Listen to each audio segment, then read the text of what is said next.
चलिए ठीक है, टोटल कितने 29 है या 30? 37, 27। ठीक है, कौन बच्चे हैं जिसके 27, 20 to 27 हो गए? 20 से 27 जिसके हो गए? नहीं है, एक भी नहीं है। 15 से 20 वाले है क्या कोई? एक भी नहीं है। 10 से 15 में है कोई? 10 से 15 में हो? ठीक है, एक बच्चा। हो रहे हैं 10 से 15? ठीक है, 2 बच्चा। कितने क्वेश्चन हुए? Good afternoon. 15। ठीक है, चलो एक ने लाज रख ली, एक 15 से 20 की रेंज में है। 10 से 15 में 2 बालक हैं। ठीक है, अब इसके तो क्या ही टुकड़े करूं, 1 से 10 ही कर दूं। 1 से 10 में है सारे लगभग हैं। कोई ऐसा भी है क्या जो इसमें भी आ रहा है? इसमें वो आ रहा होगा जिसने छुआ नहीं होगा, हैं? घर जाके बैग गलत जगह पे रख दिया होगा। चलिए शुरू करते हैं 1 by 1। जो आपके डाउट्स हैं वो भी देख लेंगे। इंग्लिश मीडियम का कोई बच्चा है? शीट मिल गई थी क्या आपको ये वाली? चलिए, हिंदी वालों को आज मिल जाएगी। अभी स्टार्ट करते हैं हम क्वेश्चंस के ऊपर। फर्स्ट क्वेश्चन की लैंग्वेज है। सबसे हो गया क्या फर्स्ट क्वेश्चन? नहीं हुआ? पहला क्वेश्चन कह रहा है एक वस्तु उत्तर दिशा में 6 मीटर, पूर्व दिशा में 8 मीटर तथा ऊर्ध्वाधर ऊपर की ओर 10 मीटर गति करती है। प्रारंभिक स्थिति में वस्तु का परिणामी विस्थापन होगा। A body moves 6 metre towards north. मान लेते हैं यहां से चलना स्टार्ट हुई है, 6 मीटर चलिए कहाँ? उत्तर की ओर। 8 मीटर ईस्ट। अब कहाँ जा रही है? 8 मीटर कहाँ जा रही है? ईस्ट में जा रही है। अब यहां से गड़बड़ ये आ गई होगी, 10 मीटर वर्टिकली अपवर्ड, ऊपर की ओर। कहाँ जा रहा है? 10 मीटर ऊपर की ओर जा रहा है। अब क्या पूछ रहा है? What is the resultant displacement from the initial position. प्रारंभिक बिंदु से उसकी अब जो दूरी है उसकी बात कर रहे हैं। इसको मैं थोड़ा सा डेकोरेट कर लूं। अगर हम बात करें हमें निकालना है डिस्प्लेसमेंट, तो डिस्प्लेसमेंट ये हो गया क्या?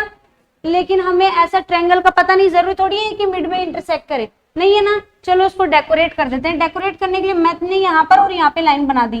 कुछ आपत्ति है क्या किसी को? नहीं। अगर ये 6 है तो ये भी 6, ये 8 है तो ये भी। अब बाकी काम तो तुम लोग कर ही लोगे। पाइथागोरस ही लगानी है। क्या हो जाएगा यहाँ से आपका? 16 स्क्वायर और सेकंड प्लस 8 स्क्वायर और उसका रूट कितना हो गया? 256 प्लस 64। आ रहा है क्या कुछ ऑप्शन में? रूट 320 किसके आसपास आ रहा है? रूट 320। कोई नंबर आ रहा है क्या 320 में? 10 रूट 2। 10 रूट 2 नहीं आएगा इसमें, कोई ऑप्शन में ही नहीं है ये ऐसा। तो क्या ए ऑप्शन आया है? तो ए ऑप्शन कैसे आएगा? 100 इंटू 2 200 कैसे? नहीं तो फिर भी आधा घंटे में भी क्या अप्रोच लगाई जिससे आपने ये किया? ए बी सी पॉइंट, ए और सी निकाले। ठीक है, फिर उसके बाद में आपने क्या किया? इन दोनों के बीच में ए सी निकाल। बट हमें तो वहां निकालना है ना बेटा, डी पे निकालना है। अपवर्ड भी कर। अब उसके बाद में ए सी निकाल दिया और फिर उसके बाद सी डी निकाल दिया। अच्छा अच्छा, आपने ये किया है सेकंड ट्रायंगल फॉर्म करके, और उसके बाद में 200 आंसर आ रहा, रूट 200। मुझे तो नहीं बैठ रही ये वाली बात। बाकी एक बार रख लो इसको, मे बी, क्योंकि जहां तक मुझे याद है क्वेश्चन में सिर्फ यही 2 लैंग्वेज दे रखी थी, ये 3rd एक्स्ट्रा डाल रखी है। एक बार इसको देख लेते हैं। ठीक है, आगे बढ़ते हैं नेक्स्ट क्वेश्चन की ओर। एक बार इसको रख दो, या तो इसकी क्वेश्चन में एक्स्ट्रा लैंग्वेज डाली हुई है और जो हम देख रहे हैं उस अकॉर्डिंग आंसर नहीं आ रहा है। बट एक बच्चा कह रहा है रूट 200 भी आ रहा है, तो वो भी देखते हैं कैसे आ रहा है। स्टार्टिंग में ही है रूट 320 अप्रॉक्स। हाँ तो चलो एक बार देखते हैं इसको। नेक्स्ट देखिए, खिलाड़ी an athletic complete 1 round of a circular track of radius R. हो गया होगा लगभग सबसे, हो गया। कितना आंसर आया? 2r। ठीक है, यहां से सिंपली आपको देखना है 2 मिनट कितना हो गया? 60 प्लस 60 प्लस 20 कितना हो गया? 140। अगर 140 में आप 40 का भाग दोगे तो कितना आ जाएगा? 5, कितने राउंड हो गए 3.5, तो 3 राउंड कंप्लीट का तो मतलब नहीं है, लास्ट हाफ राउंड है, हाफ राउंड में कितनी होती है डिस्प्लेसमेंट 2r होती है। डन है, कुछ बताना नहीं है इसमें। नेक्स्ट देखिए, a person travels along a straight road for half the distance with velocity v1 and the remaining half distance with velocity v2, the average velocity is given by, बताइए ABCD क्या होगा, D आ रहा है, एक बच्चा बोल रहा है पीछे से D, हाँ क्या आ रहा है D और D, इधर वालों कुछ नहीं, अरे इसमें तो कुछ नहीं करना है। A person travel along a straight road half of the distance, आधी दूरी किसमें चल रहा है d/2 चल रहा है v1 से, और बची हुई d/2 चल रहा है v2 से। और अगर आपको याद हो तो 2 केस पढ़ाए थे, एक पढ़ाया था एवरेज डिस्प्लेसमेंट कॉन्सेप्ट, और उसमें क्या निकला था आपका twice of v1 upon v2 upon v1 plus v2। अगर बराबर समय में तय करेगा तो क्या निकालेंगे, गणितीय संक्रिया में जो औसत का सूत्र लगता है वही v1 प्लस v2 अपॉन 2। देखिए, the displacement time graph for two particles A and B are straight line inclined at angle 30 degree and 60 degree with the time axis, the ratio of velocity v and vb is, हो गया, कितना option आ रहा है A option आ रहा है, ए नहीं आ रहा, D वाले कौन है, सारे डी वाले हैं, कोई ए वाला भी है क्या, ए वाला एक है। देखो बेटा याद कर लेते हैं, हमने बात की थी किसकी, टेन थीटा की, जिसे एम कहते हो, जिसे आप क्या कहते हो स्लोप कहते हो। कौन से ग्राफ की बात हो रही है, डिस्प्लेसमेंट टाइम ग्राफ की, यानी x2 माइनस x1 बटा t2 माइनस t1। अब ऐसा कुछ दे नहीं रखा, ऐसा कुछ दे नहीं रखा, बट ऐसा कुछ हम काम में ले सकते हैं। पहले ग्राफ के लिए ढाल कितना दे रखा है 30 डिग्री यानी tan 30, और दूसरे के लिए दे रखा है tan 60 डिग्री 60, हो जाएगा क्या, velocity of A upon velocity of B. ढाल ही तो क्या होता है, वेलोसिटी होता है, क्या हो जाएगा 1/√3 इंटू √3, कितना आ गया 1:3 आ गया क्या, बढ़े आगे। इस तरीके के क्वेश्चन एक और फॉर्मेट में दिए हुए मिल जाएंगे आपको, एक ग्राफ बनाया हुआ मिल जाएगा और आपको ये बताया जाएगा ये ए पार्टिकल के लिए, ये बी पार्टिकल के लिए ये टाइम है आपका और ये डिस्प्लेसमेंट दे रखा है, यहाँ पर ये θ1 है और ये आपका θ2 है। ठीक है, आपको ये पूछेंगे VA greater than VB, VA less than VB, VA is equal to VB और नन ऑफ दीज, क्या होगा ऑप्शन, यहाँ पे तो कोई थीटा की वैल्यू भी नहीं है, लेकिन टेन थीटा जैसे जैसे क्या बढ़ता है थीटा बढ़ता है, वैसे वैसे क्या होता जाता है टेन थीटा बढ़ता है क्या, और वो नहीं पता तो हम बात करते हैं तिरछेपने की ढाल की, ये कम तिरछा है क्या और ये ज्यादा ढाल पर है, तो जिसका ढाल ज्यादा उसका उतना ही ज्यादा वेग, यानी VB ग्रेटर देन VA। आ गया क्या समझ, बड़े इस तरीके का क्वेश्चन डिट्टो छपा हुआ है एग्जाम के अंदर। चले आगे की ओर, देखिए हाँ जी, एक कार आधे समय तक 80 किलोमीटर प्रति घंटा की चाल से तथा शेष आधे समय में 40 किलोमीटर प्रति घंटा की चाल से चलती है, कुल तय की गई दूरी 60 किलोमीटर, तो कार की औसत चाल होगी। हाँ जी भैया बताएं, हो गया, बताओ ये किसने किया है, एक आधा बच्चा, ए आया है। देखिए आपको ये दे रखा है कि कार के लिए जो है हाफ टाइम के लिए वेलोसिटी 80 किलोमीटर पर आवर है, रेस्ट हाफ टाइम के लिए यानी बचे हुए आधे के लिए 40 किलोमीटर प्रति घंटा है। ये हमें क्या कर रहा है, गुमराह कर रहा है, ये क्या कर रहे हैं गुमराह, इसकी जरूरत ही नहीं है। आप लोगों को पता होगा v1 plus v2 divided by 2 कितना हो गया, 80 प्लस 40 कितना हुआ 120 बटा 2 कितना हो गया 60, आ गया आंसर। ये क्या है, हमारे काम का नहीं है, ये तो सिर्फ एग्जामिनर चेक कर रहा था कि पूरा पढ़ के आए हुए आधा। ठीक है, क्लियर है।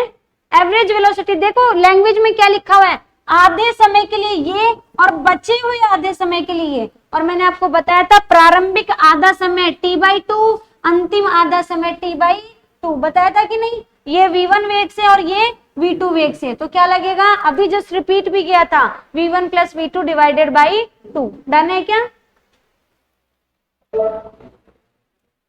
हाँ जी। नेक्स्ट क्वेश्चन कह रहा है the ratio of numerical value of the average velocity and average speed of a body is always, जिससे पूछा जाए सिर्फ वही बच्चा जवाब देगा। हाँ, सेकंड रो राइट साइड में, सेकंड रो फर्स्ट बॉय। हाँ बताओ, एक ही बैठे वैसे तो क्या होगा बच्चे इसका answer, ratio of numerical value of the average velocity and average speed of a body is always.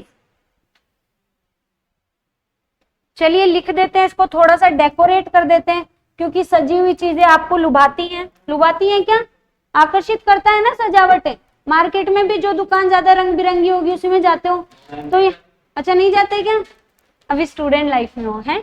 यहाँ पे देखिए औसत वेग और औसत चाल, यानी एवरेज स्पीड और एवरेज वेलोसिटी, इन दोनों के रेशो की बात कर रहे हैं। क्या इनका रेशो 1 होगा, क्या इनका रेशो इकाई अथवा इकाई से कम होगा। दूसरे ऑप्शन में इन्होंने लिख रखा है या तो क्या हो 1 से कम हो या 1 के बराबर हो। तीसरे ऑप्शन में क्या कहा गया है, या तो इकाई हो या इकाई से अधिक हो, और लास्ट इनमें से कोई नहीं, इकाई से कम। ये लो, हाँ कौन सा ऑप्शन होगा, फर्स्ट वन इकाई होगा, फर्स्ट इकाई होगा, फर्स्ट इकाई होगा, सेकंड या तो क्या होगा इकाई होगा अथवा इकाई से कम होगा। और बताएं, second majority wins, Bhupesh first, हाँ भैया पीछे, फर्स्ट मेजॉरिटी विंस पर बहुमत की सरकार भी कभी कभार गलत साबित होती है क्या, होती है क्या। हमें मैग्नीट्यूड से कोई मतलब नहीं होना चाहिए था, आप लोगों ने वो याद रख लिया होगा, magnitude of speed is equal to magnitude of velocity, ये याद रख लिया ना। आप लोगों को मैंने यहाँ पर ये बताया था डिस्टेंस बटा डिस्प्लेसमेंट। ये मैग्नीट्यूड तो इसलिए रखा है कि यहाँ पर दिशा की बात अगर ना करें तो इनका अनुपात क्या होता है, या तो 1 या 1 से ज्यादा।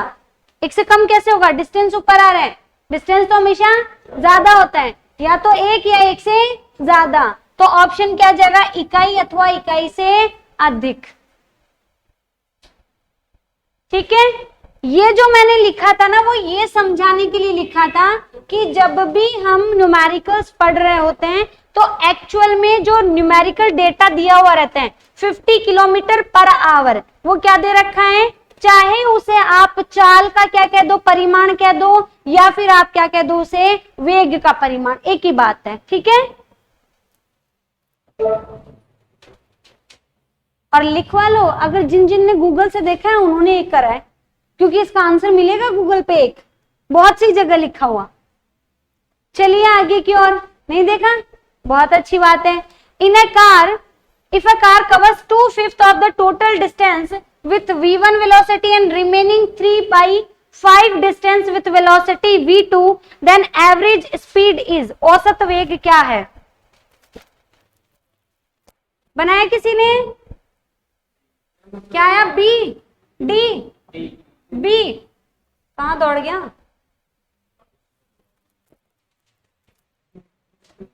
क्या बोल रहे हो, बी बोल रहे हो बच्चे, बी और डी बोल रहे हैं। हाँ जी, पीछे लास्ट बॉय नहीं किया, आगे डी, रवि तो थे ही नहीं पूरी क्लास में, डी आगे, दोनों दोस्त तो बी किया होगा दोनों ने, है ना, समझ गए हम भी। आगे नहीं हुआ, अपना नहीं हुआ, हुआ है डी, इसीलिए मैंने वहां पर एक डेरिवेशन करके बताई थी, वरना तो सीधा भी लिख सकते थे ना, twice of v1 v2 upon v1 plus v2। अब कहानी चालू करते हैं, ये आपकी टोटल डिस्टेंस है, इसको बराबर 5 भागों में तोड़ दिया, और जो प्रारंभिक 2/5 भाग है वो तो तय किया है किससे, v1 वेलोसिटी से, बचा हुआ 3/5 तय किया है किससे, v2 से, यही किया है क्या। अब औसत निकालना है, तो सूत्र किसका लगेगा बच्चों, बराबर दूरी वाला कॉन्सेप्ट लगेगा यहाँ। हालांकि मैं इसको डायरेक्ट करने का तरीका भी आपको बताऊंगी, पहले हम देखते हैं कि अगर हमें डायरेक्ट ऑप्शन नहीं ध्यान रहता है तो हम इस सिचुएशन में क्या करते हैं। हमारा फॉर्मूला क्या कहता है, total distance upon total time, 2/5 plus 3/5 D, कितना हो गया, 1 डी हो गया, क्या रख दूं क्या ऊपर सिर्फ डी, डन। डिनोमिनेटर में क्या हो जाएगा, समय, टोटल समय क्या हो जाएगा, T1 और T2, और T1 और T2 कैसे निकालोगे, डी बटा V1, ऐसे निकालोगे तो प्रथम डी कितनी है 2D अपॉन 5V1, यही होगा क्या। सेकंड क्या हो जाएगी 3D अपॉन 5V2, डन है क्या। रख दू टोटल समय 2D upon 5V1 plus 3D upon 5V2। देखो बच्चे इसमें से D कॉमन आ रहा है क्या, नीचे वाले पार्ट में से आ रहे हैं, आ रहा है तो काट दू क्या, सीधा ही कट गया क्या। अब तो हमें क्या लेना है एलसीएम, एलसीएम कितना आ गया 5V1 V2 आ गया क्या। तो 5V1 V2 को तो सीधा ऊपर शिफ्ट कर देती हूँ, कर दू ना रेसिप्रोकल सीधा। डिनोमिनेटर में देखो 2 को तो भूल जाओ, 5V1 प्रेजेंट है, कौन मिसिंग है V2, तो क्या हो जाएगा twice of V1 V2 plus यहाँ पर 5V2 प्रेजेंट है, कौन मिसिंग है V1, तो 3 ऑफ V1। आपका ऑप्शन डी जो है वो क्या हो जाएगा, आंसर हो जाएगा। डन, आ गया समझ में। अब करना कैसे है एग्जाम में, एग्जाम में थोड़ी इतना टाइम खोटी करने वाले हैं, नहीं ना। आपको सीधा ध्यान रखना है, जो twice of V1 V2 upon क्या बनाया था V1 प्लस V2, वो कैसे बनाया था, डिनोमिनेटर में 1 upon V1 plus 1 upon V2 था ना, 1 अपॉन ट्वाइस ऑफ V1 और plus 1 upon twice of V2 था, यही था ना। तो अब आपको डायरेक्ट याद रखना है, जो डिनोमिनेटर में आ रहा है, जो कुल लंबाई के भागों को व्यक्त करता है, वो सदैव कहां जाएगा, ऊपर की ओर, यानी 5V1 V2। V1 वेग कितनी रेशो में है, 2 रेशो में, और V2 वेग किस रेशो में है, 3 रेशो में। इनको कर दो इंटरचेंज, इंटरचेंज कर दोगे तो twice of V2 plus thrice of V1, बस इतना सा कर, ठीक है। किसी भी टुकड़ों में दिया हुआ मिले तो ऐसे जब टुकड़ों में मिले तो सिर्फ एक ही औसत का सूत्र होता है, और उसका नाम है टोटल डिस्प्लेसमेंट बटा टोटल टाइम। डन है, बढ़े आगे। हाँ जी, निम्न कथनों में से असत्य है, सत्य कथन है। पहली चीज तो मार्क कर लीजिए, मेरे साथ ये बार बार घटित हुआ था जब मैं बालक हुआ करती थी। ये लाइन लगाना सबसे पहले याद रखा करो, जब भी एग्जाम करो ना सबसे पहले ये लाइन लगाना, क्योंकि हम ये पढ़ने लग जाएंगे ना तब ये भूल जाएंगे ऊपर क्या पूछा था, भूल जाते हैं। और जो हमें सबसे एक्यूरेट लग रहा होता है, असत्य पूछा होता है तो हम सत्य पे टिक कराते हैं, और सत्य पूछा होता है तो असत्य पे। तो पहले तो ये पता करो पूछ क्या रहा है। और आजकल तो एग्जाम वाले हेल्प भी करते हैं, बोल्ड करके देते हैं, नोट को करके देते हैं ना एग्जाम में। चलिए पढ़िए क्या कह रहे हैं, किसी पिंड का वेग 0 होने पर उसका त्वरण 0 हो सकता है, हो सकता है क्या। अगर वेग 0 है तो त्वरण भैया del V upon del T, यह आवश्यक नहीं है। क्या कह रहे हैं, ये जरूरी नहीं है, ये तो जरूरी है, क्योंकि अगर ये 0 है तो ये ऑटोमेटिकली क्या हो गया, 0 हो गया। यानी पहला तो हमारी चॉइस का नहीं है। सेकंड देखो, किसी पिंड का वेग 0 होने पर त्वरण निश्चित रूप से 0 होगा, बिल्कुल श्योरिटी के साथ होगा, ये तो बिल्कुल सर्टेन है। कोई पिंड जब एक समान चाल से गति करता है तब उसका त्वरण एक समान होगा, बिल्कुल नहीं, समान चाल से तय करेगा तो त्वरण 0 होगा। आज की क्लास में लास्ट में इसका जिक्र और करेंगे, ठीक है।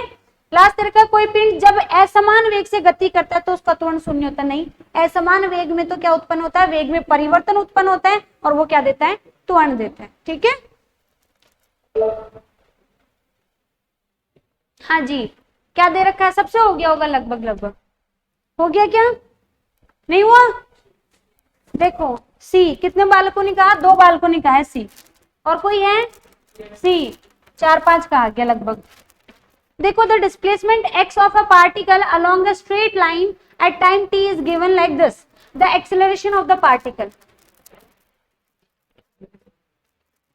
जब भी फलन रूप में हो, पहले तो पता करो x किसका फलन है, किसका फंक्शन है, f ऑफ t, समय का फलन है क्या। यानी हमें डेरिवेटिव भी कौन से काम में लेने हैं, टाइम के रिस्पेक्ट में लेने। तो अगर मैं बात करूं तो हमने पढ़ा था v बराबर क्या होता है, dx बटा, या फिर मैं बात करूं a क्या होता है, d स्क्वायर x बटा dt स्क्वायर। यानी इस फंक्शन का 2 टाइम्स क्या करना है, डिफरेंशिएशन करना है। कर दे क्या, a नॉट कांस्टेंट बचेगा नहीं, क्या बचता है, a1 plus twice of a2t बच गया क्या, ये सिंगल डिफरेंशिएशन में आ गया। सेकंड डिफरेंशिएशन कर रहे हैं तो क्या हो जाएगा यहाँ पे, ये क्या आपका कांस्टेंट, हट गया 0, बच गया क्या, twice of A2। Option C जिन का है वो बिल्कुल सही है। डन। जब भी आपको फंक्शन में मिले आपको क्या करना है, सीधा वहां पर डेरिवेटिव करना है, पर पहले ये चेक करना कि वो किसका फलन, वो किसका फलन है। अगर आपको यहाँ पर किसका फलन दिया होता, वेग दिया हुआ होता आपको विस्थापन का फलन या स्थिति का फलन, तो आप क्या काम में लेते, v dot dv upon dx। इस तरीके से ध्यान रखना। डन है।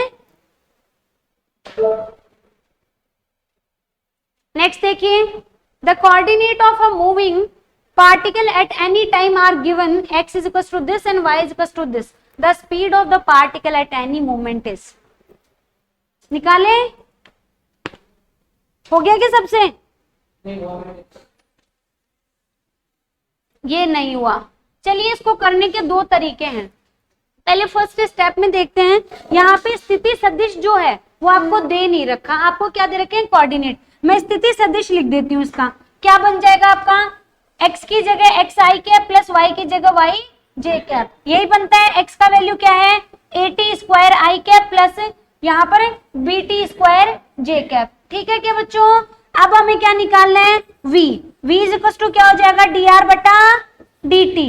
ये कौन सा एग्जाम्पल है, 2D मोशन का, किसका है, द्विविमीय गति का। डन। जैसे dr अपॉन dt करोगे, देखो इसका डिफरेंशिएशन किसके रिस्पेक्ट में, टाइम के रिस्पेक्ट में, ट्वाइस ऑफ AT प्लस यहाँ पे क्या हो जाएगा, ट्वाइस ऑफ BT। ये क्या आ गया, वेलोसिटी। आपको क्या निकालना था, चाल ही निकालनी है, यानी वेलोसिटी क्या है, स्पीड या चाल जिसे आप कह रहे हो वो क्या है, मैग्नीट्यूड ऑफ v है क्या, वेलोसिटी का परिमाण ही है। आपके पास वेक्टर फॉर्म में आ गया, आपको क्या निकालना है, परिमाण। और परिमाण निकालना आप सबको सिखाया था, क्या हो जाएगा, root of vx square plus vy square. यही करना है क्या, कर दीजिए। यहां से देखिए vx का वैल्यू कितना है, 2at, कितना हो जाएगा, 4a square t square plus यहां से फिर से क्या आ जाएगा, 4b स्क्वायर t स्क्वायर। देखो बच्चों दोनों में एक पार्ट कॉमन है क्या, और वो क्या है आपका 2, और t बाहर आ गया, रूट के अंदर क्या रह गया आपका a square plus b square. दिख रहा है क्या ऐसा कुछ, ऑप्शन आपको मिल रहा है 4th, तो d इसका आंसर हो। डन। अगर आपको इतना नहीं करना है, आपको सीधा करना है। एक बच्चा था बहुत प्यारा सा हमारा पिछली क्लास में या पिछले बैच में, वो ऐसे पूछा करता था, मैं क्वेश्चन तो कर लेते हैं पर समस्या कहाँ आती है कि एग्जाम में इतना टाइम थोड़ी देंगे। हिमांशु हमेशा पूछता था वो ये कि मैम क्वेश्चन तो हो रहा है लेकिन इतना टाइम अगर एग्जाम में दे रहे हैं तो फिर क्या मतलब है। तो वहां पर आपको कैसे करना है, आपको क्या दे रखा है, x का वैल्यू, तो आप यहां से सीधा vx लिखो, क्या हो गया 2at हो गया क्या।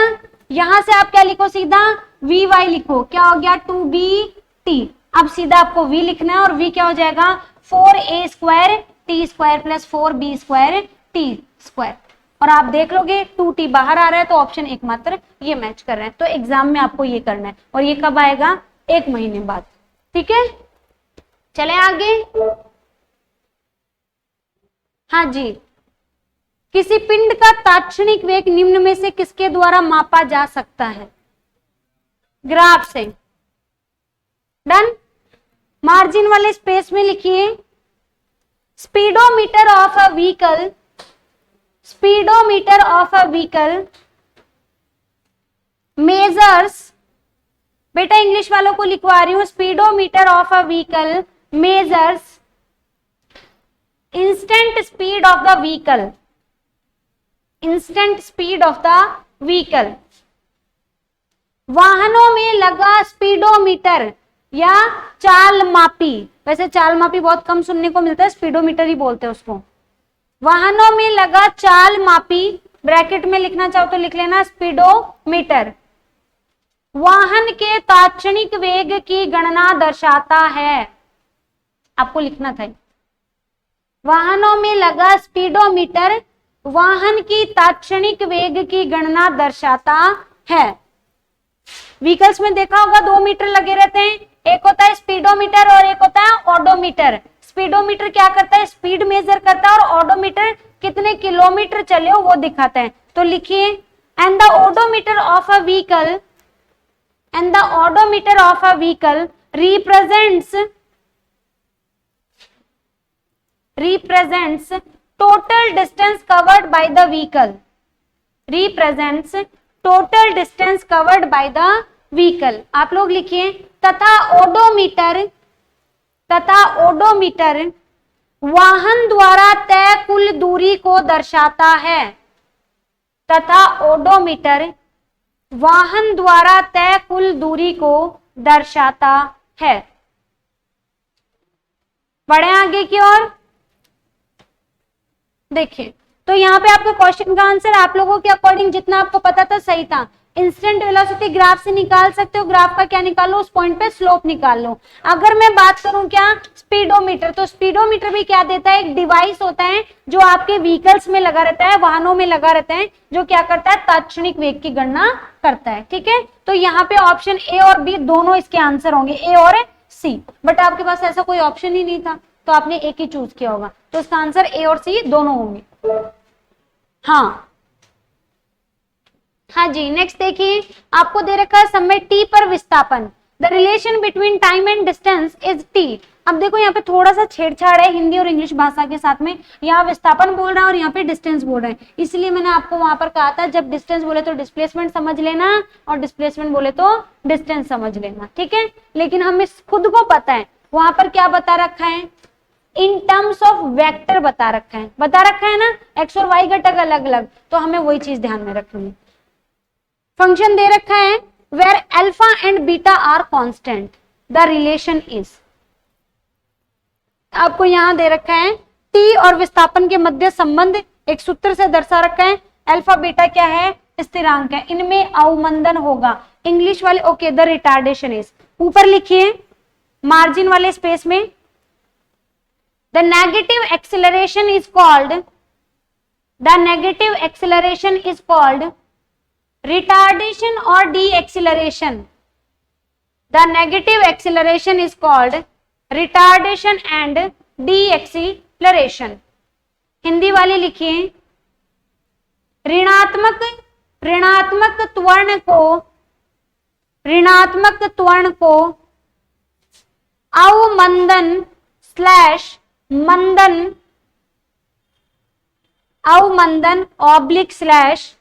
मंदन कहा जाता है। बढ़े आगे की ओर, यानी आपको क्या निकालना है यहाँ पर, एक्सेलरेशन। क्या निकालना है, एक्सेलरेशन। अब देखिए t इज इक्वल टू क्या दे रखा है, अल्फा ए स्क्वायर प्लस बीटा एक्स, किसी से हुआ, किसी से भी नहीं हुआ। अब यहां से देखिए आपको जो फंक्शन दे रखा है वो टाइम दे रखा है, किसके पदों में, फंक्शन ऑफ पोजीशन दे रखा है, लेकिन ऐसा तो हमारे पास कोई संबंध ही नहीं है क्या, ऐसा कोई संबंध नहीं है क्या, चलिए, लेकिन क्या मैं dx अपॉन dt बना सकती हूँ क्या, इससे वेग निकालते हो तो क्या होता है dx अपॉन dt, क्या यहाँ से dx अपॉन dt निकाल सकते हैं क्या, निकाल सकते हैं ना, मैथ सिखाती है ना। यानी इस फलन का आप क्या कर दो, dt ऑफ dx कर दो, x के पदों में क्या कर दो, अवकलन कर दो, कर सकते हैं, करिए। यहां से देखिए क्या हो जाएगा, twice alpha x dx 1 plus यहां से क्या हो गया, बीटा, डन है क्या। ये तो किसकी वैल्यू आ गई, 1 अपॉन वी की आ गई क्या, हमें तो क्या चाहिए, v क्या मिल गया आपको यहां से, 1 upon twice of alpha x plus beta मिल गया क्या।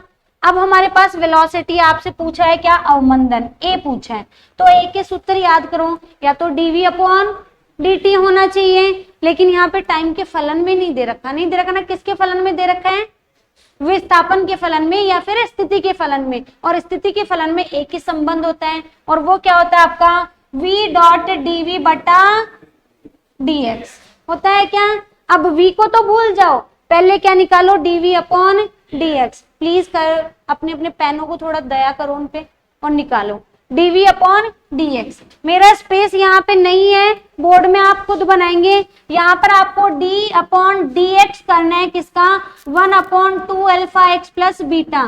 कोई ऐसा है क्या जिन्होंने इस तरीके के अवकलन अभी तक पढ़े नहीं है, नहीं पढ़े, ये है आपका u अपॉन v वाला, कैसे करते हो u अपॉन v का, v का स्क्वायर ऊपर किसको छोड़ दो आप, v को छोड़ दो u का कर दो माइनस v, u को छोड़ दो v का कर दो, यानी आपका यहाँ पे हो जाएगा v को छोड़ा u डैश माइनस u को छोड़ा v डैश। यही होता है क्या? ये सूत्र पढ़ा होगा ना, बनाओ जरा फटाफट, जो काम की चीज है वो नोट करो, मैं बोर्ड क्लीन करूंगी। ये समझ आया कि नहीं कैसे बनाया? किसको? इसको? हाँ मान अलग से कोई फंक्शन 1/x वाले से कर लो, बट फिर आप क्या करोगे, आप 2 अल्फा एक्स प्लस बीटा को बराबर मानोगे किससे? किसके बराबर? t के बराबर मानोगे। डन। फिर जब आप उसको d/dx में बदलोगे, वापस इसको d/dx में तो बदलना ही पड़ेगा ना, तो फिर से चेंज आना पड़ेगा। वो हम काम में लेते हैं किसके लिए? इंटीग्रेशन में ज्यादा यूज होता है। इसके लिए सीधा संबंध दे रखा है ना, इसका स्क्वायर कर दो। मैं सीधा दूसरे कलर के पेन से यही बना दूं क्या? आप लोग बनाए, जिनका आंसर आता है उसके बाद बात करते हैं।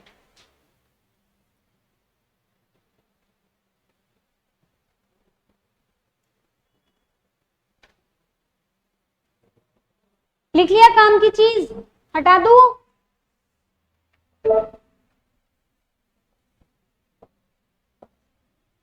हाँ जी, आपके पास क्या आ गया था? t is equal to alpha x square plus beta x है, v हमने निकाल दिया, कितना आया?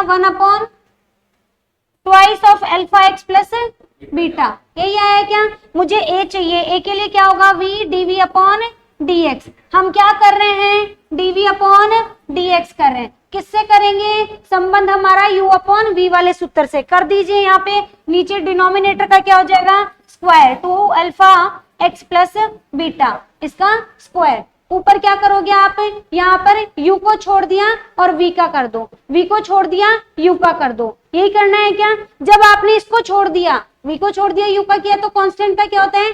0। 0 हटा दो first term, minus second term क्या हो जाएगी? u को छोड़ दिया, u में क्या है? 1, 1 को छोड़ दिया, इसका करोगे तो कितना हो जाएगा आपके पास में? यहाँ पर ट्वाइस ऑफ अल्फा, क्योंकि बीटा के साथ में तो कुछ है नहीं, बीटा खुद ब खुद क्या है? कांस्टेंट है। आंसर क्या आ गया आपका? -2 alpha upon 2 alpha x plus beta और उसका स्क्वायर। ठीक है क्या बालको? आगे का काम हम यहाँ पर क्या करेंगे? इसी के अंदर करेंगे। मुझे क्या चाहिए? a चाहिए। a के लिए मुझे क्या करना है? v dv/dx करना है। dv/dx रखा हुआ है, मैं साथ में क्या रख देती हूँ? v रख देती हूँ, इनटू v का वैल्यू क्या है बच्चों? ये देखिए 1/, यही सेम वैल्यू नीचे स्क्वायर में और एक और आ जाएगी तो क्या हो जाएगा? क्यूब हो जाएगा। -2 अल्फा अपॉन इसका क्यूब। देखिए है क्या ऐसा कोई ऑप्शन? नहीं मिल रहा है ऐसा option. 1/2 alpha x plus beta, 2 alpha आ तो रहा है भाई, ये इसके साथ जुड़ के क्या हो गया? क्यूब हो गया क्या? और ये क्या है? 1/2 अल्फा एक्स प्लस बीटा क्या है? v। क्या है? v। तो ऑप्शन क्या आएगा? -2 अल्फा v क्यूब। देखिए है क्या ऑप्शन कौन सा? लेकिन नेगेटिव नहीं दिखा रखा वहां पर, तो वो आप कंसीडर कर लेना। ये क्या होगा? और नेगेटिव क्यों नहीं दिखा रखा? नाम भी नेगेटिव है। नाम क्या कह रहा है? अवमंदन कह रहा है, और अवमंदन का मतलब क्या है? Negative acceleration. आ गया समझ में? पीछे दोबारा बताऊं? क्लियर है? पक्का? बढ़े आगे?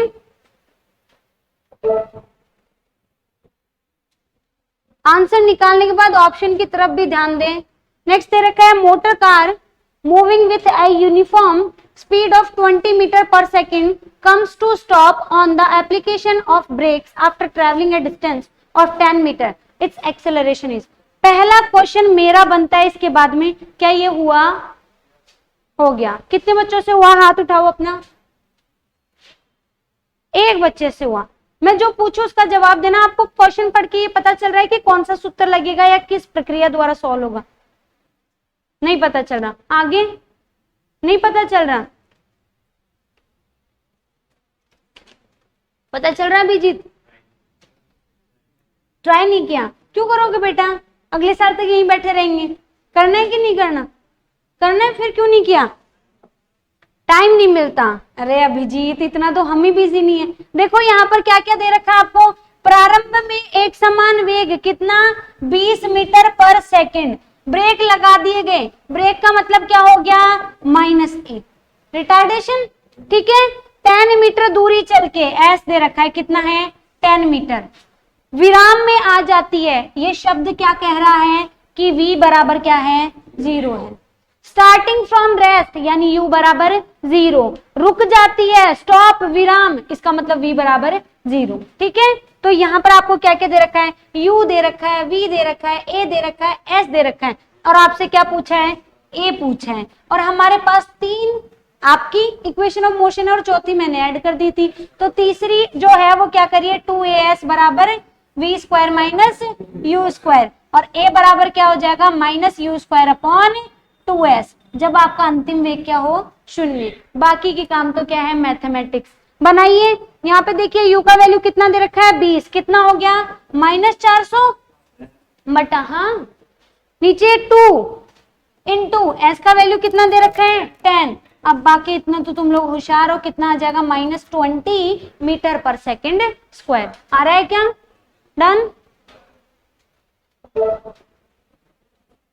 बढ़िए आगे की ओर, the velocity of a body depends on time according to the equation the body is undergo. हुआ क्या बच्चों, कोई एक बालक जिससे हुआ नहीं हुआ, चलिए यहाँ पर क्या है आंसर तो सबने निकाल लिया होगा ना, लेकिन आगे जवाब क्या दे वो नहीं पता चल रहा था। आपको ये बता रखा है कि v बराबर कितना है 20 प्लस 0.1 t स्क्वायर दे रखा है क्या। आपको ये पूछा है पिंड की गतिशीलता है या किस तरीके की गति कर रहा है, आपस में नहीं, ठीक है थोड़ी देर। अब देखो यहाँ भी त्वरण के बारे में कह रहा है, यहाँ भी त्वरण, मंदन त्वरण, यानी बात किसकी कर रहा है घूम फिर के त्वरण की कर रहा है, यानी हम क्या निकालेंगे एक्सेलरेशन। a बराबर क्या हो जाएगा dv बटा कर लेंगे क्या 20 का 0, आगे क्या रह गया 0.2 t हो गया क्या, यानी a बराबर कितना आ गया 0.2 t, यानी a भी क्या आ गया समय के फलन में आ गया। a बराबर क्या हो गया फंक्शन ऑफ t, या फिर मैं कह दूं a समानुपाती है किसके समय के, t की घात 1 के। अगर t की घात 1 के समानुपाती है यानी टाइम बदलेगा तो एक्सेलरेशन भी बदलेगा। और अगर आपको a बराबर क्या मिल जाता सिर्फ 0.2 मिल जाता, तब ये क्या होता कांस्टेंट, और कांस्टेंट होता है उसको नियत भी कहते हैं और उसको हम क्या कहते हैं एक समान भी कहते हैं। लेकिन यहाँ पे ये समय के फलन के रूप में बदल रहे हैं, यानी समय के साथ साथ त्वरण भी बदलेगा, यानी त्वरण कैसा होगा असमान त्वरण, यानी त्वरित गति से कोई वस्तु चलेगी। देखिए एक समान त्वरण असमान त्वरण मिल गया ना, एक समान मंदन यानी -a, इसका रिजल्ट कुछ ऐसा आता माइनस कोई नंबर, ठीक है, इसका रिजल्ट क्या आता प्लस कोई नंबर। त्वरण की वैल्यू अगर नियत आ रही है, कांस्टेंट वैल्यू आ रही है 2 3 5 कोई नंबर आ रहे हैं, तब तो क्या होती है वो एक समान त्वरण से गति, ठीक है। लेकिन अगर आपको फलन के रूप में मिल रही है मतलब वो क्या हो रही है त्वरित हो रही है असमान रूप से। डन, चलें आगे।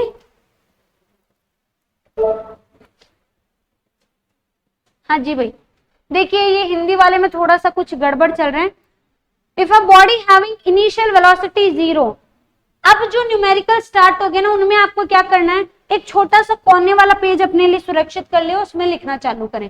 प्रारंभिक वेग क्या दे रखा है 0, पहले इंफॉर्मेशन कलेक्ट करेंगे, उसके बाद पता करेंगे कि इनके साथ कौन सी खिचड़ी बन सकती है, और जब पता चल जाए कौन सी खिचड़ी बनानी है उस खिचड़ी में प्रॉपर वैल्यू रख के सॉल्व करना है। देखो u बराबर 0 moving with uniform acceleration, a बराबर कितना है 8 metre per second square, the distance travel by it in 5th second will be, कितनी होगी। आया किसी का आंसर, बी ऑप्शन है, पीछे सबका ए आ रहा है, कोई ए कह रहा है कोई बी कह रहा है। मैंने जो 4th इक्वेशन डाली थी तब कहा था समय समय नहीं रहेगा, समय ऑर्डर बन जाएगा। क्या बन जाएगा ऑर्डर, और ऑर्डर कैसे चलता है पहले दूसरे पांचवे, यानी जब स्टार्ट किया था उसके बाद में जो 5वां सेकंड बन रहा है मैं उसकी बात कर रही हूँ। ये जरूरी नहीं ना t बराबर 0 से स्टार्ट किया हो, जरूरी नहीं है ना t बराबर 2 सेकंड पे स्टार्ट किया और उसके बाद में 5वां सेकंड क्या बन गया, t बराबर 0 होता तो 5वां सेकंड भी 5 होता, लेकिन t बराबर 0 से स्टार्ट किया तो 5वां सेकंड ऑटोमेटिकली क्या हो गया, 2 के बाद में 5 नंबर और बढ़ाओ, कितना हो गया, 7 सेकंड हो गया ना। तो इस तरीके के क्वेश्चन के लिए हमने वो चौथी समस्या लिख दी थी क्या, क्या था फॉर्मूला याद है? हाँ भूपेश, क्या है फॉर्मूला, भूल गया मैं तो, u प्लस a बाई 2 और ब्रैकेट में 2n माइनस, रिपीट करो सारे, u plus a by 2 bracket में 2n माइनस 1, कल याद रहेगी सबको। चलिए यहाँ पे u बराबर 0, जेड ही खत्म हो गई क्या, हमारे पास में क्या बचता है, s, कौन से सेकंड के लिए, 5th सेकंड के लिए, a की वैल्यू 8/2, क्या हो जाएगा 2 इंटू 5 माइनस 1, ये हो गया 4, 4 गुना या जगह 10 माइनस 1 9, 9 चौके 36 आ जाएगा क्या। तो जिनका ऑप्शन ए था वो करेक्ट है। जब भी आपको टाइम ऑर्डर में दिया हुआ मिले, दूसरा, तीसरा, 5वां, 11वां, तो ध्यान रखें उस स्थिति में क्या होगा, आपका चौथी इक्वेशन काम आएगी। एक क्वेश्चन जो है बार बार रिपीट किया जाता है, मैं एक बार लिख देती हूँ, एक वस्तु किसी h ऊंचाई से छोड़ी गई है या गिराई गई है, तो उस वस्तु के द्वारा फर्स्ट, सेकंड और थर्ड, सेकंड में तय दूरियों का अनुपात होगा। ये क्वेश्चन बार बार पूछा गया, ठीक है। तो यहां से हमारे पास में s nth वाला फॉर्मूला लगेगा ना, ऊपर से छोड़ी गई है यानी u बराबर 0, रह गया क्या आपके पास में माइनस g बटा 2, माइनस नहीं आएगा प्लस, क्यों, ऊपर से छोड़ी गई है, एक्सीलरेशन भी नीचे और वेलोसिटी भी नीचे, g बाई 2, 2n माइनस 1। देखिए बच्चों तीनों में g बाई 2 तो कॉमन आएगा, क्या रेशो निकालना है ना, हमें तो रेशो निकालना है, तो g बाई 2 भी हटा दो, सिर्फ आपको ये कैलकुलेट करना है, 2 1 जा 2 माइनस 1 कितना हो गया, 2 2 जा 4 माइनस 1 3, 3 2 जा 6 माइनस 1, रेशो क्या आ गया 1:3:5। ये क्वेश्चन भी बार बार पूछा गया, डन है, बढ़े आगे की ओर। नेक्स्ट देखिए, the displacement of a particle gives is given by y is equals to this the initial velocity and acceleration respectively। हुआ कि नहीं हुआ, नहीं हुआ, डी ऑप्शन है, ठीक है, डी सबका डी हुआ ही नहीं। देखो आपको क्या दे रखा है, y दे रखा है, आपको क्या निकालना है, v बराबर क्या हो जाएगा dy अपॉन dt। मैं टाइम बचाऊंगी क्योंकि 15 मिनट और क्वेश्चन बहुत सारे, सीधा डिफरेंशिएट कर दूं क्या, a का हो गया 0, बचता है कौन, bt, तो उसका हो गया b, आगे ct स्क्वायर तो क्या हो जाएगा ट्वाइस ऑफ ct, आगे कौन बचता है माइनस 4d t3 हो जाएगा क्या, डन। अब देखिए इसके बाद में हमें बात करनी किसकी, एक्सेलरेशन, ये तो किसकी आ गई वेलोसिटी, एक्सेलरेशन क्या हो जाएगा dv अपॉन dt, यानी इसका डिफरेंशिएशन कर दूं, ये हो गया 0, यहां से बच गया 2c प्लस यहाँ पे 4 12 12d t स्क्वायर, डन, हाँ प्लस, ठीक है, डन है। अच्छा दोनों में माइनस आएगा ना, इक्वेशन माइनस में, इसी में कर दूं क्या छेड़छाड़, क्या कह रहे हैं, आपको ये पूछा है t बराबर 0 पर प्रारंभिक वेग और त्वरण बताओ, तो प्रारंभिक समय क्या होता है 0 होता है, इस फलन में t की जगह क्या रख दो 0, 0 रखोगे तो आंसर क्या आ जाएगा आपके पास में, सिर्फ b आ जाएगा क्या, यहाँ 0 रखोगे तो सिर्फ क्या आ जाएगा 2c, ऑप्शन सी जो है वो ऑप्शन मिल रहा है b, 2c मिल रहा है क्या, डन है। हाँ बच्चों क्या कह रहे हैं, the position x of a particle varies with time according to the equation, the acceleration of the particle will be 0 at time t equals to, कुछ भी क्वेश्चन अलग नहीं है, ये हुआ क्या, हो गया, डन, क्या आया आंसर, सी आंसर आ रहा है, देखते हैं, कोई और नहीं हुआ, करा ही नहीं, क्यों नहीं करा, 15 तक ही हुए, अरे तुम्हारे साथ भी वही समस्या, दिमाग खराब हो गया है, देखो फिजिक्स है वो तो करेगी, थोड़ा बहुत तो खराब है, वरना ऐसे कैसे आएगी। सिंपली आपको क्या निकालना है, इसके लिए एक्सेलरेशन निकालना है, क्या निकालना है, एक्सेलरेशन। पहले आप निकालो v, कितना आ जाएगा आपके पास में, ट्वाइस a t माइनस क्या हो जाएगा 3b t स्क्वायर, कोई बात नहीं, आज जाके दोबारा करना है इनको एक बार क्लास में करने के बाद में। Twice 80 minus thrice BT square, लेकिन हमें क्या चाहिए, A चाहिए। A क्या आ जाएगा, 2A माइनस 6BT। आ गया क्या, आपको क्या कहा गया है, वो समय बताओ जहां पर एक्सीलरेशन क्या है, 0, यानी बराबर हो गया क्या। इसको सॉल्व कर दोगे तो t बराबर क्या हो जाएगा, 2A अपॉन 6B, यानी A अपॉन 3B। आ रहा है कि A अपॉन 3B, बच्चों का आंसर आया बिल्कुल सही। ठीक है, क्या यहां तक निकालिए तो बस इसके बराबर 0 रखना होता है। लैंग्वेज में ही आंसर दे रखा है कि त्वरण को आपको क्या करना होगा, शून्य करना होगा। ठीक है, नेक्स्ट देखिए, a truck and car are moving with equal velocity on applying the brake, both will stop after certain distance. The truck will cover less distance before rest, car will cover less distance before rest, both will cover equal distance.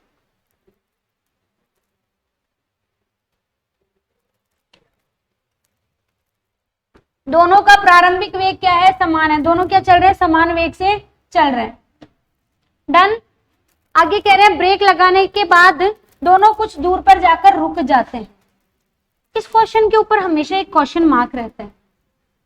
यहाँ पे कहीं पर भी friction का जिक्र किया है क्या, कहीं पर भी किसकी बात की है, यहाँ पे जो ब्रेक है वो ब्रेक फोर्स की बात कर रहा है क्या, नहीं, ये किसकी बात कर रहे हैं, -A की। यानी जब तक हम 1D की बात करें और इस लैंग्वेज को कॉपी करें, इस लैंग्वेज में सिर्फ इनिशियल वेलोसिटी बराबर और दोनों पे ब्रेक लगाया गया है, यानी एक्सेलरेशन की बात करें सिर्फ, तो हमारे पास में बाकी कोई इंफॉर्मेशन है क्या, कोई भी इक्वेशन ऑफ मोशन जो है वो मास पे डिपेंड करती है क्या, नहीं करती। तो इसका आंसर हमारे पास क्या होगा, बोथ कवर इक्वल डिस्टेंस।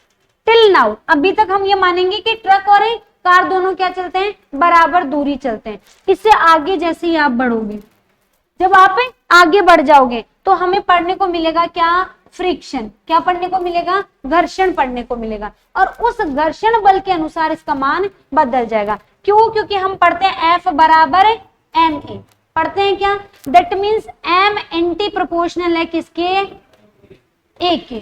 ठीक है, यानी अगर सड़क दोनों पे बराबर घर्षण लगा रही है, क्योंकि सड़क की प्रकृति नहीं बदली ना, दोनों पे क्या लगा रही है, बराबर घर्षण लगा रही है, तो द्रव्यमान जो होता है वो त्वरण के क्या होता है, व्युत्क्रमानुपाती होता है। जिसका द्रव्यमान ज्यादा उसका त्वरण कम, और जिसका द्रव्यमान कम उसका त्वरण ज्यादा।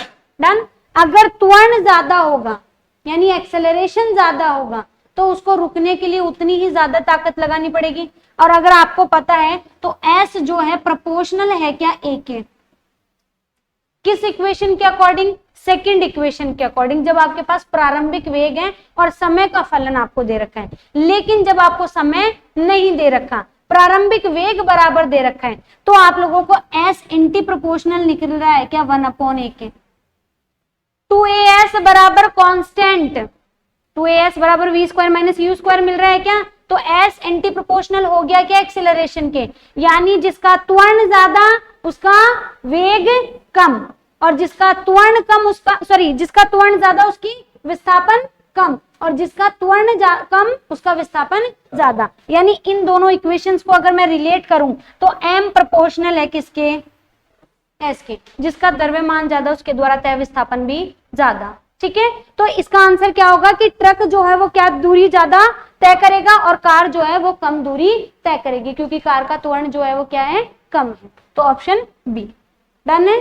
रिपीट करूं, अभी तक आपने फ्रिक्शन नहीं पढ़ा है, तब तक हमारे दिमाग में सिर्फ यही चीज क्लिक करती है कि द्रव्यमान के ऊपर तो इक्वेशन ऑफ मोशन डिपेंड नहीं करती है, तो हम क्या मान के चलते हैं कि दोनों क्या तय करेंगे, बराबर दूरियां तय करेंगे। लेकिन अगर मैं बात करूं किसकी, घर्षण की, तो घर्षण की स्थिति में F बराबर क्या होता है, ma होता है, और m किसके व्युत्क्रमानुपाती होता है, त्वरण के। क्योंकि सड़क थोड़ी बदली है बच्चों, नहीं बदली ना, सड़क वही है, तो सड़क के द्वारा लगाया गया घर्षण बल भी दोनों के लिए बराबर होगा। अगर दोनों के लिए ये कांस्टेंट है, इसका मतलब क्या आ गया, m एंटी प्रोपोर्शनल हो गया किसके, एक्सेलरेशन के। और आपकी जो पहली इक्वेशन है, पहली इक्वेशन, सॉरी थर्ड इक्वेशन है, 2AS बराबर v square minus u square. Please इस पे ध्यान दे लेना, ये बार बार आएगा question. 2AS is equal to v square minus u square, लेकिन वेग तो क्या है, बराबर, कांस्टेंट है क्या, यानी 2as बराबर क्या हो गया, नियत हो गया क्या, दोनों के लिए वेग तो बराबर है, तो यहां से s क्या हो गया, व्युत्क्रमानुपाती हो गया क्या, एक हो गया। तो हमारे पास दो इक्वेशन आ गई है, m भी एंटी प्रोपोर्शनल है किसके, एक्सेलरेशन के, और s भी क्या है, एंटी प्रोपोर्शनल है। दैट मींस m प्रोपोर्शनल है किसके, s के। जिसका द्रव्यमान ज्यादा उसका विस्थापन भी ज्यादा, जिसका द्रव्यमान कम उसका विस्थापन भी कम। बढ़ू आगे, हाँ जी, 10 सेंटीमीटर मोटाई के एक लकड़ी के टुकड़े को पार करने पर गोली का वेग 200 मीटर प्रति सेकंड से घटकर 100 मीटर प्रति सेकंड रह जाता है। मंदन यदि एक समान हो तो इसका मान होगा। हो गया क्या, नहीं हुआ। ये लकड़ी का टुकड़ा है, कितना बता रखा है, 10 सेंटीमीटर का, या मैं कहूं 10 गुणा 10 की घात -2 यानी 10 की घात -1 मीटर का। ठीक है, यहां से बुलेट एंटर कर रही है, जब एंटर कर रही है तो कितनी वेलोसिटी से, मीटर पर सेकंड, 200 मीटर पर सेकंड से। और जब ये इस 10 मीटर के गुटके से बाहर निकल रही है तो यहां पर उसका वेग कितना हो गया, 100 मीटर पर सेकंड। बेटा प्रारंभिक वेग क्या है आपके पास में, 200, अंतिम वेग क्या है आपके पास में, 100। आपके पास में s कितना है, 10 की घात -1। आपको क्या निकालना है, a निकालना है, मंदन निकालना है। तो a बराबर क्या हो जाएगा, v square - u square upon 2s। हो जाएगा क्या, बना लेंगे आगे का काम। ऑप्शन इसका होगा 15 इंटू 10 टू पावर -4 और +4। ठीक है, नेक्स्ट देखिए, 15 मीटर लंबाई की दो रेलगाड़ियां परस्पर विपरीत दिशा में 10 मीटर प्रति सेकंड तथा 15 मीटर प्रति सेकंड के टाइम से एक दूसरे को क्रॉस कर रही हैं, तो क्रॉस करने में कितना समय लगेगा। किसकी बात कर रहा है ये, पहले तो ये बताओ, हाँ किसकी बात कर रहे हैं, रिलेटिव वेलोसिटी की, सापेक्षित वेग की। ये हमारे पास में एक छुक है और ये हमारे पास में दूसरी छुक है, और दोनों के लिए क्या दे रखा है, बोथ हैव लेंथ 15 मीटर। ये भी 50 मीटर की है, ये भी 50 मीटर की है। बेटा ये एक दूसरे को पूरी तरीके से क्रॉस कब कर देंगी, जब इसकी पूंछ तक पहुंच जाएगी तभी क्रॉस करेंगी। यानी टोटल अगर मैं डिस्टेंस की बात करूं तो कितनी हो गई, 100 मीटर हो गई क्या। अब हमें क्या चाहिए, वेलोसिटी चाहिए। टाइम निकालने के लिए दो ही चीजें चाहिए होती है। वेलोसिटी की अगर मैं बात करूं, ये जा रही है कितनी से, 10 मीटर पर सेकंड से, और ये जा रही है 15 मीटर पर सेकंड से। तो v रिलेटिव कितना होगा, जब क्रॉस कर रही होंगी ऑपोजिटली, जुड़ती है कि घटती है, जुड़ती है। जब ऑपोजिट होती है तो जुड़ती है। तो कितना हो गया, 10 और 15 25 मीटर पर सेकंड। t बराबर क्या होता है, अपॉन v होता है क्या हो जाएगा, 100/25। कितना हो जाएगा, 4। कितना आ गया आंसर, 4। मिल रहा है क्या 4 सेकंड। बढ़े आगे, नेक्स्ट देखिए, a boat is sent across a river with a velocity 8 kilometre per hour. If the resultant velocity of the boat is 10 kilometre per hour, then the velocity of the river. आपको क्या निकालना, नदी का वेग। हुआ, नहीं हुआ, चलो बात करते हैं इसकी। यहां देखो, हिंदी वाले देखिए, एक नाव 5 किलोमीटर प्रति घंटा के वेग से, ये मैं मान लेती हूँ क्या है, मेरे पास में नदी है। ठीक है, नाव जा रही किसकी, 8 किलोमीटर प्रति घंटा के वेग से नदी को पार करती है। यदि नाव का परिणामी वेग 10 किलोमीटर प्रति घंटा है तो नदी का वेग बताओ। नदी प्रवाहित हो रही है, मैं मान लेती हूँ किधर, इधर। ये लो रिवर की वेलोसिटी, मुझे नहीं पता क्या है, CR है। ठीक है, देखते हैं ये v वेलोसिटी से। अगर मैं बात करूं इसकी, नाव 10 किलोमीटर प्रति घंटा,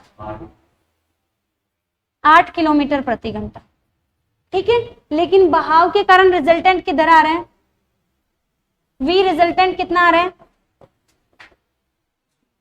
10 किलोमीटर प्रति घंटा। कुछ मत करो, बस ये डेकोरेशन हो गया, इस डेकोरेशन में आंसर है। यहां देखो, ये दोनों वेक्टर एक ही डायरेक्शन में, ये ऑपोजिट डायरेक्शन में, ये निकालना है तो क्या हो जाएगा, VR माइनस VB हो जाएगा क्या, और परिणामी निकालना है तो क्या हो जाएगा, बस। तो यहाँ पे 10 का स्क्वायर माइनस 8 का स्क्वायर, बाकी का आप कर लोगे, डन। हाँ पाइथागोरस ही है, मतलब एक तरीके से देखा जाए तो पाइथागोरस ही है, क्योंकि आपको क्या दे रखा है, मैग्नीट्यूड में दे रखा है। डन। हाँ जी, नेक्स्ट देखिए, अ रिवर इज फ्लोइंग। ये क्वेश्चन किसी से नहीं हुआ होगा जहां तक मुझे आइडिया है। हुआ किसी से, नहीं हुआ, ध्यान दीजिए, नहीं हुआ ना। देखो यहाँ पे देखिए, a river is flowing from west to east. एक नदी जा रही है कहां पर, वेस्ट टू ईस्ट की ओर। आपको दे रखा है with speed 5 metre per minute, हमें वैसे भी यूनिट से मतलब नहीं है, लगभग सब मिनट में ही दे रखा है। डन। नेक्स्ट बात करते हैं, यहाँ पर क्या कह रहे हैं, a man can swim in stream still water with a velocity 10 metre per minute. आदमी किस स्पीड से चल सकता है, 10 मीटर पर मिनट से। In which direction should the man swim so as to take the shortest possible path to go to the south. उसे किधर जाना है, साउथ में जाना है। यानी मोनू भैया कहाँ खड़े हैं, यहाँ पर खड़े, ठीक है। मैंने आप लोगों को अगर याद हो तो उस टाइम पे बताया था, बेटा जब वो इधर जाएगा ना तो धक्का उसको कहाँ लेके जाएगा, इस तरफ लेके जाएगा, तो समय क्या लग जाएगा, ज्यादा लग जाएगा। तो उसे समय तो सॉरी उसको क्या लगेगा, कम लगेगा, लेकिन दूरी क्या हो जाएगी, ज्यादा। तो शॉर्टेस्ट डिस्टेंस कवर करे, इसके लिए उसे किसी ना किसी कोण पे जाना होगा, कोई ना कोई थीटा एंगल पे वो घूमेगा ना, तो वो घूमता हुआ कैसे पहुंच जाएगा, इस तरीके से पहुंच जाएगा। आगे समझ में, तो ये शॉर्टेस्ट डिस्टेंस हो जाएगी। यानी न्यूनतम दूरी तय करने की स्थिति के लिए तो उसे वर्टिकल डायरेक्शन से किसी थीटा कोण पे तैरना होगा। किस तरफ तैरना होगा, बहाव के विपरीत दिशा में। क्लियर है। और अगर आपको न्यूनतम समय में पहुंचना है तो आपको तैरना होगा किसी थीटा डिग्री के एंगल पे, किस तरफ, बहाव की तरफ। डन है। तो यहां से देखिए थीटा एंगल की बात करें, ये किसकी, मैन की वेलोसिटी कितनी बता रखी है, 10 मीटर पर मिनट। बेटा ये 5 मीटर पर मिनट है, तो ये भी है क्या, ये भी सेम ही ना, नदी का बहाव ही तो है। तो ये वाली लाइन भी कितनी हो गई, 5 metre per minute.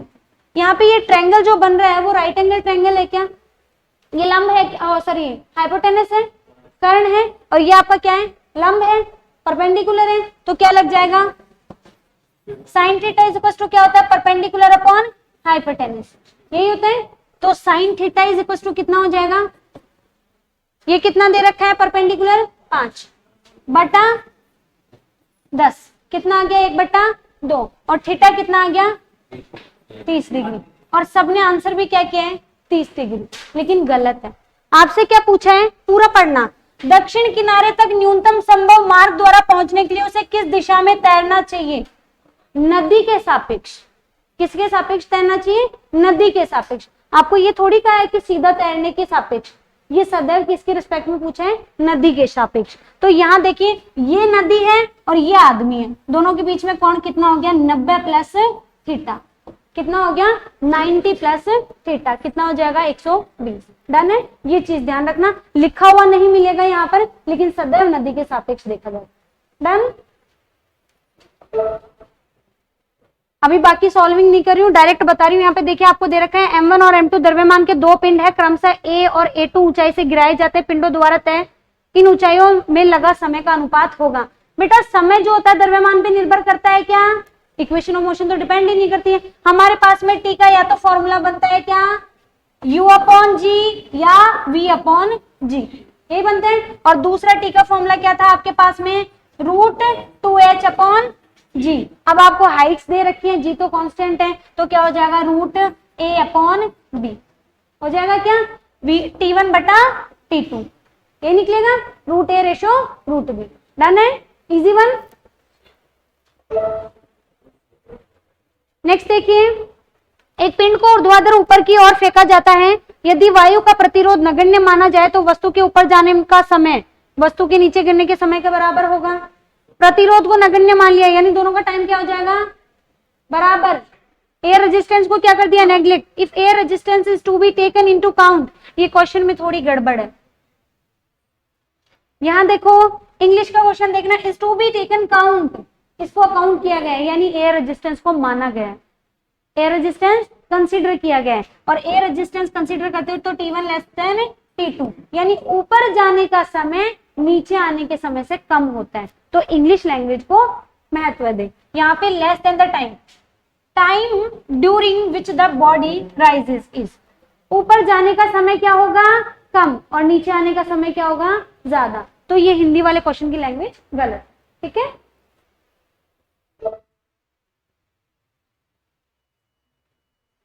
A body is released from a great height and fall freely towards the earth. Another body is released from the same height. Exactly 1 second later, the separation between the two bodies 2 seconds after release the second body. दोनों bodies के बीच का separation कितना होगा, इसको construct करना पड़ेगा। आपको यहाँ पे मानना पड़ेगा दो बॉडीज हैं, पहली बॉडी रिलीज की जा रही है, मान लेते हैं टी टाइम पर, किसी h ऊंचाई से रिलीज की गई है, डन, स्वतंत्र रूप से गिराई जाती है दूसरे पिंड को उसी ऊंचाई से 1 सेकंड के पश्चात। यानी पहले वाले का टाइम अगर t था तो दूसरे वाले का कितना हो गया, t-1 हो गया क्या, t-1 सेकंड के पश्चात गिराया जाता है। दूसरे पिंड के छोड़ने के 2 सेकंड के पश्चात दोनों पिंडों के बीच की दूरी कितनी होगी, यानी दूसरा पिंड सेकंड पिंड को जब छोड़ा जाता है तो सेकंड पिंड का मानते हैं, यहाँ पर इसको कंसिडर नहीं करते, सेकंड वाले का कितना मान लेते हैं, टी टाइम मान लेते हैं। ये पहली ड्रॉप होगी, सेकंड वाली जो ड्रॉप हो रही है उसका मान लेते हैं कितना है, टी है। तो पहले वाले का इसके रिस्पेक्ट में कितना हो जाएगा, t+1 हो जाएगा। यहाँ पे ये कहा जा रहा है दूसरे पिंड को छोड़ने के 2 सेकंड के पश्चात दोनों पिंडों के बीच की दूरी कितनी होगी, यानी दूसरे वाले को अगर टी टाइम में यानी 2 सेकंड में छोड़ा जाए, 2 सेकंड पश्चात की बात कर रहे हैं, तो इसके लिए टाइम कितना हो गया, 3 सेकंड, इसके लिए टाइम कितना हो गया, 3 सेकंड। टाइम का डिफरेंस कितना हुआ, 1 सेकंड का, टाइम कितना आ गया आपके पास में, 1 सेकंड। आपको क्या निकालना है, सेपरेशन, s बराबर ut plus half AT square, ये क्या हो गया 0, एक का स्क्वायर एक, s बराबर कितना हो गया 1/2 ऑफ g, g का हाफ कितना हो जाता है 4.9। डन, रिपीट कर रही हूँ, पहली वाले को मान लेते हैं नहीं पता किस टाइम पे छोड़ा, दूसरी वाले को t पे छोड़ा है, तो पहली वाले का कितना हो जाएगा, 1 मिनट ज्यादा हो जाएगा ना, यानी t+1। आपको ये कहा गया है दूसरी वाली को छोड़ने के जस्ट 2 सेकंड बाद में, यानी टाइम कितना लिया उसने, 2 सेकंड। जब ये 2 सेकंड ले रही है तो ये कितने ले चुकी है, 3 सेकंड ले चुकी है, यानी दोनों के बीच में टाइम डिफरेंस कितना है, 1 सेकंड का, और दोनों के बीच में टाइम डिफरेंस है, वेलोसिटी तो दोनों की सेम ही होगी ना, क्योंकि हैवी लाइट पे तो डिपेंड ही नहीं करता ना। तो यहाँ पे दोनों के बीच का टाइम दे रखा 1 सेकंड, वेलोसिटी इनिशियल क्या है, 0 है। आपको एक्सेलरेशन का पता है कितना होता है, ग्रेविटेशनल एक्सेलरेशन होता है, तो यहाँ पे रिजल्ट क्या आ जाएगा, हाफ ऑफ g। डन, पहले फर्स्ट वाला फैक्ट है, इसको छोड़ा गया बाद में, डन, कितने टाइम बाद, 1 सेकंड बाद में, डन। तो अगर इसने टी टाइम लिया है तो इसने 1 सेकंड ज्यादा लिया, क्योंकि 1 सेकंड पहले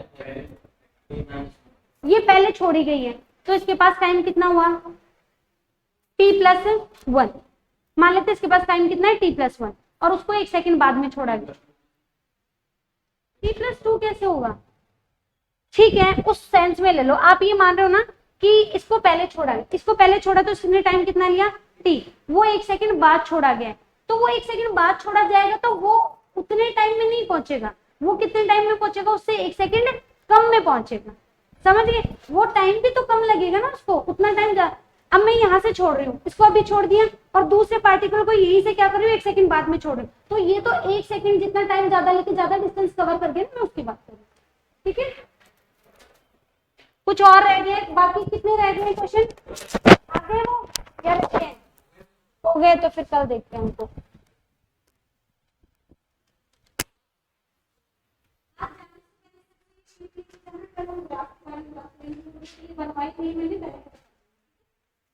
कोई और इंग्लिश मीडियम